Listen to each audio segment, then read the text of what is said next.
যে বাড়িতে আজ থাকার কথা ছিল হাসি আনন্দ, সে বাড়িতে আজ কান্নার রোল। ভয়াবহ এক সড়ক দুর্ঘটনায় প্রাণ হারান একই পরিবারের ৭ জন। ৬ আগস্ট ভোরে ঢাকার এয়ারপোর্ট থেকে বাড়ি ফেরার পথে যাত্রীবাহী একটি মাইক্রোবাস নিয়ন্ত্রণ হারিয়ে খালে পড়ে গেলে এ মর্মান্তিক ঘটনা ঘটে। একই সাথে ৭ জনের মৃত্যুতে বাকরুদ্ধ পরিবার পরিজন ও এলাকাবাসী। স্বজনদের কান্নায় ভারী হয়ে উঠেছে পরিবেশ।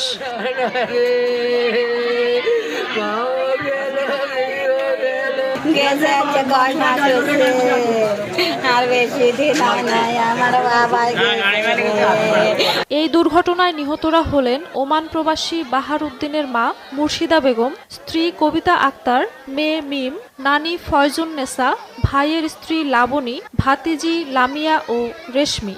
নিহতদের সবাই লক্ষ্মীপুর সদর উপজেলার উত্তর জয়পুর ইউনিয়নের পশ্চিম চৌপল্লী গ্রামের কাশালী বাড়ির বাসিন্দা। আমি কিছু জানি না, ওনারা কালকে দুপুরে আমার আঙ্কেলকে আনতে গেছে, পরে আসার সময় অ্যাক্সিডেন্ট করে খালে পরে আমার ফুফুরা মারা গেছে।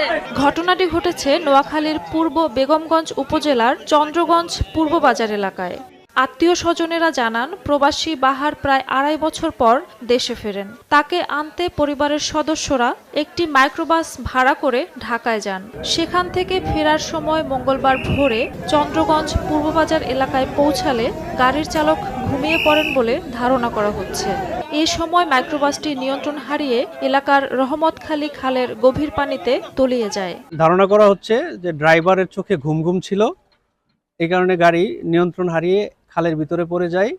পুরুষ সদস্য যারা ছিল তারা জানলা দিয়ে, অর্থাৎ হায়েস গাড়ির জানলা দিয়ে কোনো রকমে বেঁচে ফিরতে পেরেছে।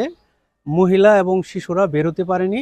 যদিও অ্যাক্সিডেন্টের ঘটনা, কিন্তু প্রাথমিকভাবে জানা যাচ্ছে যে ওনারা পানিতে ডুবে মারা গেছেন। চন্দ্রগঞ্জ হাইওয়ে থানার ওসি মোবারক হোসেন জানান, গাড়ির দরজা বন্ধ থাকায় ৭ জন বের হতে পারেননি। তবে জানালা দিয়ে বাহার সহ ৬ জন কোনো মতে বের হয়ে প্রাণে রক্ষা পান। তারা হলেন ওমান প্রবাসী বাহার উদ্দিন, তার বাবা আব্দুর রহিম, শ্বশুর ইস্কান্দর মির্জা, শ্যালক রিয়াজ, ভাইয়ের স্ত্রী সুইটি এবং গাড়ি চালক রাজু।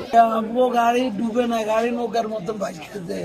ইগারে কইতেছি লক্ষ্য লেগে গেলাস পুলি টক্কা দিয়ে মারা গেছে। ইগার কারণ আর উড়া যাবে। আমি ঘুরি ঘুরি করতেছি, ভাই তুই লক্ষ্য গাড়ির ভিতরে লক্ষ্য, আমি গাড়ির দরজা খুলে দিলে ব্যাগে চাতার গাড়ি তো লিয়ে গাড়ির দাম নামে যায়।